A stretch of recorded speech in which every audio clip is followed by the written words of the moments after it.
प्रिय छात्रों, आज हम कक्षा 11 हिंदी विषय के कबीरदास के साखी के बारे में अध्ययन करेंगे। पहले हम देखते हैं कि कबीर का जीवन दर्शन। कबीरदास जी का जन्म 1455 ईस्वी में 1455 ईस्वी के आसपास हुआ था। कबीरदास जी निर्गुण शाखा के कवि थे और भक्ति काल के कवियों में कबीरदास का स्थान अग्रगण्य माना जाता है। भक्ति काल की दो शाखा थी, नंबर 1 निर्गुण और नंबर 2 सगुण। कबीरदास निर्गुण शाखा के प्रमुख कवि के रूप में जाने जाते हैं। कबीरदास के जन्म के बारे में कुछ निश्चित साक्ष्य नहीं है, किंतु एक किंवदंतियों के आधार पर ऐसा माना जाता है कि कबीर का जन्म एक विधवा ब्राह्मणी के गर्भ से हुआ और उसे लोक लज्जा के डर से एक बॉक्स में करके उसने जल में प्रवाहित कर दिया। नीरू नीमा नाम के दो दंपति जुलाहे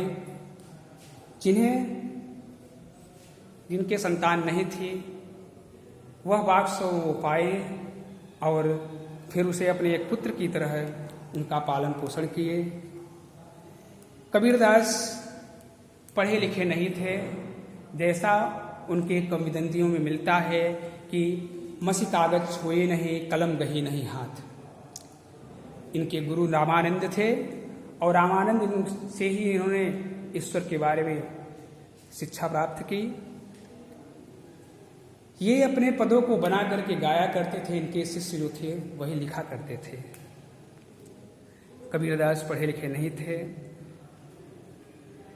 कबीर की परिस्थिति में उस समय जो भी समाज में बाह्य आडंबर, छुआछूत, ऊंच नीच, जातवाद आदि जो भावनाएं थी उसका इन्होंने खंडन किया, विरोध किया और ये इसी का खंडन करते हुए पूरा जीवन यह काशी में रहे, लेकिन अपने जीवन के अंतिम समय ये काशी छोड़ करके मगहर चले गए, क्योंकि उस समय का ऐसा मानना था कि काशी में मृत्यु होने पर स्वर्ग मिलता है और मगहर में मृत्यु होने पर नरक मिलता है।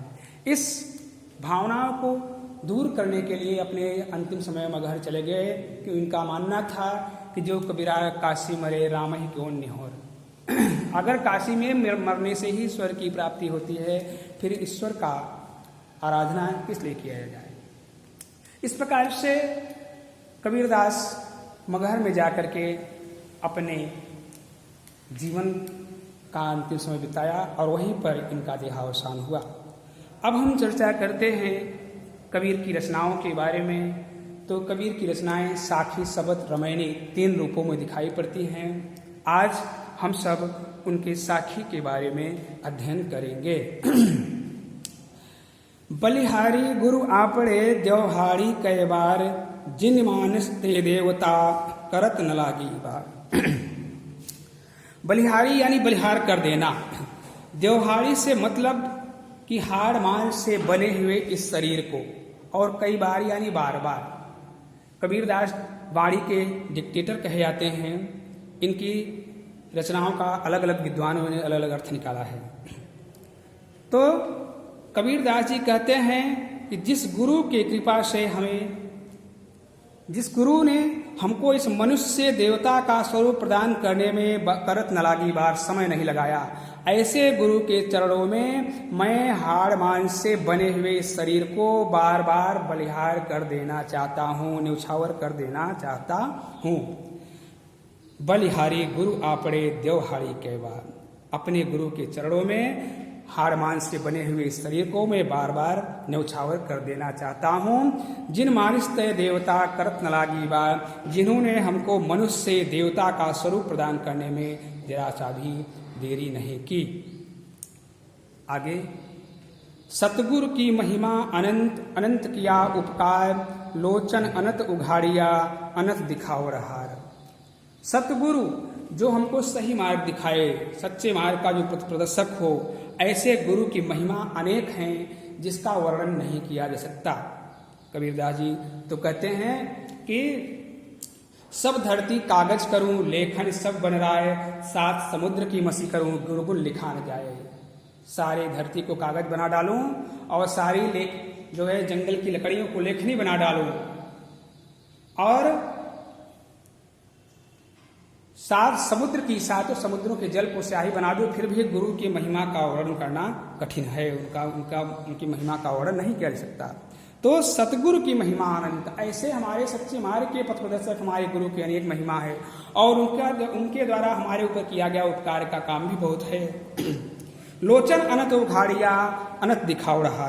जिन्होंने हमारे लोचन अनंत उघाड़िया, ऐसी आंख किसका अंत नहीं है, ज्ञान, जिन्होंने हमारे ज्ञान चक्षुओं को खोल करके और अनंत दिखाओ रहा, वह अनंत अर्थात परमात्मा के स्वरूप का दर्शन करा दिया। ऐसे सतगुरु सच्चे मार्ग के पथ प्रदर्शक हमारे गुरु की अनेक महिमा है और उन्होंने हमारे ऊपर अनेकों उपकार का काम किया है। वह हमारे ज्ञान चक्षुओं को खोल करके उस अनंत परमात्मा के विराट स्वरूप का दर्शन कराया। देखेंगे आप कि अनंत शब्द के यहाँ कई अर्थ निकल रहे हैं। अनंत हर जगह अलग अलग है। जहाँ एक शब्द के दो अलग अलग अर्थ निकलते हैं, वहाँ पर दो शब्द आए और उनका अलग अलग अर्थ निकलता है, वहाँ यमक अलंकार होता है। काव्य सौंदर्य के तत्व ही काव्य के प्राण कहे जाते हैं, इसलिए आपको व्याख्या लिखने के बाद काव्य सौंदर्य का तत्व भी लिखना पड़ेगा। जैसे कबीरदास यहाँ पर आप देखेंगे रस के रूप में देखेंगे, कबीरदास जी निर्गुण कवि थे, वो शांत रस के पुजारी थे। शांत रस हुआ और दोहा में देखेंगे कि दोहा, ये दोहा छंद है।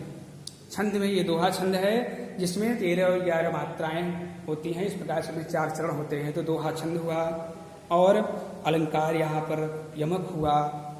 इसके साथ काव्य के गुण होते हैं, 3 गुण होते हैं, ओज गुण, माधुर्य गुण और प्रसाद गुण। तो जहाँ पर वीरता का वर्णन किया जाता है वहाँ ओज गुण होता है, जहाँ पर एक श्रृंगार का वर्णन किया जाता है वहाँ माधुर्य गुण होता है, और जहाँ अपने भक्त और वैराग्य की बात की जाती है वहाँ प्रसाद गुण होता है। तो इस प्रकार से कबीर की रचनाओं में प्रसाद गुण देखने को मिलेगा। आगे चलते हैं। दीपक दिया तेल भरी, बाती दई अघट, पूरा किया विसाहुरा, बहुरिन आवो हट। दीपक दिया तेल भरी, बाती दई अघट। अघट यानी जो कभी न घटे, लगातार बढ़ती चली जाए। और पूरा किया विसाहुरा माने अपने क्रय विक्रय का कार्य पूरा करना। और बहुरिन आवो हट, हट यानी बाजार, यानी इस बाजार में बार बार अब न आए। कबीरदास जी कहते हैं कि हमारे गुरु ने हमारे हृदय रूपी दीपक में ज्ञान का ऐसा तेल भर दिया जो कभी समाप्त होने वाला नहीं है। कबीरदास जी ने कहा कि हमारे हृदय रूपी दीपक में ईश्वर के प्रति प्रेम का तेल भरा और उसमें कभी न घटने वाली, कभी न समाप्त होने वाली ज्ञान की ऐसी बाती डाल दी कि जब वह दीपक जला तो हमारे अंदर ज्ञान का उजाला हुआ। और उस दीपक के प्रकाश में इस संसार में आकर के मुझे क्या करना है, क्या नहीं करना है, क्या क्रय करना है, क्या विक्रय करना है, इस कार्य को हमने पूरा कर लिया। और इस प्रकार से मैं इस संसार से अपने आप को मुक्त कर लिया। अब मुझे बार बार इस संसार रूपी बाजार में आना नहीं पड़ेगा। कबीरदास जी कहते हैं कि बूढ़े थे परि उबरे, गुरु की लहर चमंक, भेरा देखा जरजरा, उतरी पड़े फरंक। कहा कि बूढ़े थे परि उबरे, कहा अभी इस भवसागर में हम डूब रहे थे, किंतु जब मुझे गुरु का सानिध्य प्राप्त हुआ, गुरु की कृपा हुई, गुरु के ज्ञान की लहर हमारे अंदर चमकी, ज्ञान का प्रकाश जगा, तो मैं अपने आप को इस भवसागर से मुक्त कर लिया। हमने देखा कि जिस नाव पर, जिस भेरा पर, जिस नाव पर मैं बैठा हुआ हूँ वह नाव तो अत्यंत जर्जर है, अर्थात जिस रास्ते पर मैं चल रहा हूँ उस पर सांसारिक विषय वासनाओं का जल आसानी से प्रवेश कर सकता है, तो उसके मैं डूब जाऊंगा और फिर इस भावसागर में ही गोता लगाता रह जाऊंगा। इसलिए कबीरदास जी ने कहा कि जब मैंने देखा कि वह नाव जर्जर है तो मैं तुरंत उस नाव से उतरकर फरार हो गया, उस नाव को, उस रास्ते को छोड़ दिया। अब एक बार फिर से इस 4 दोहों के बारे में फिर से देखते हैं।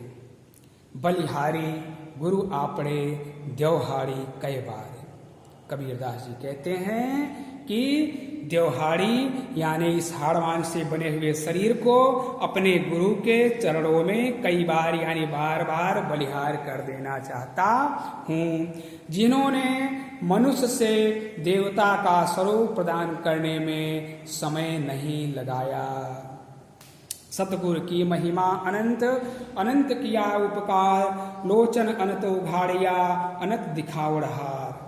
कबीरदास जी कहते हैं कि हमारे सच्चे मार्ग के पथ प्रदर्शक, हमें ज्ञान दिखाने वाले हमारे गुरु की अनेकों महिमा है और उन्होंने हमारे ऊपर अनेकों उपकार का कार्य भी किया है, जिन्होंने हमारे लोचन अनंत उघाड़िया माने हमारे ज्ञान चक्षुओं को खोल करके और उस अनंत परमात्मा के विराट स्वरूप का दर्शन कराया। दीपक दिया तेल भरी, बाती दई अघट, पूरा किया विसाहुड़ा, बहुरिन आवो हट। कबीरदास जी कहते हैं कि हमारे गुरु ने हमारे हृदय रूपी दीपक में प्रेम रूपी तेल को भर दिया और उसमें कभी न घटने वाली ज्ञान की बाती डाल दी। ज्ञान की बाती कभी नहीं घटती, जितना ही अधिक जलेगी उतना ही वो बढ़ेगी, क्योंकि आप जानते हैं कि व्यय कृते वर्धते एवं नित्यम, विद्या धनम सर्वधर्म प्रधानम। विद्या धन ऐसा धन है जिसको आप जितना ही खर्च करेंगे उतना ही वो बढ़ेगी। तो कभी न समाप्त होने वाली ज्ञान की बातें डाल दी और जब वह दीपक जला तो उस दीपक के प्रकाश में पूरा किया विसाहुड़ा। इस संसार में आकर के मुझे क्या क्रय करना है, क्या विक्रय करना है, हमने अपने सारे कार्य को पूरा कर लिया और अब फिर से इस संसार रूपी हट्टे यानी बाजार में मुझे बार बार आना नहीं पड़ेगा, अर्थात मैं संसार सागर से अपने आप को मुक्त कर लिया। बूढ़े थे परी ऊपरे, गुरु की लहरी चमक, भेरा देखा जर्जरा, उतरी पड़े फरंक। कबीरदास जी कहते हैं कि अभी तक तो मैं इस भवसागर में डूब रहा था, लेकिन अब अपने आप को इस भवसागर से मुक्त कर लिया। कैसे? जब हमारे अंदर गुरु के ज्ञान का प्रकाश जगा, जब गुरु के ज्ञान का दीपक जला तो मैंने देखा उस प्रकाश में कि जिस भेरा पर मैं बैठा हुआ हूँ, जिस नाव पर मैं बैठा हुआ हूँ, वह नाव तो अत्यंत जर्जर है, उसमें विषय वासना रूपी जल आराम से प्रवेश कर जाएगा, वो अर्थात मैं भवसागर से मुक्त नहीं हो पाऊंगा। तो मैं तुरंत उस नाव को छोड़ करके उस मार्ग को ही बदल दिया, उस रास्ते को छोड़ दिया, उससे हट गया।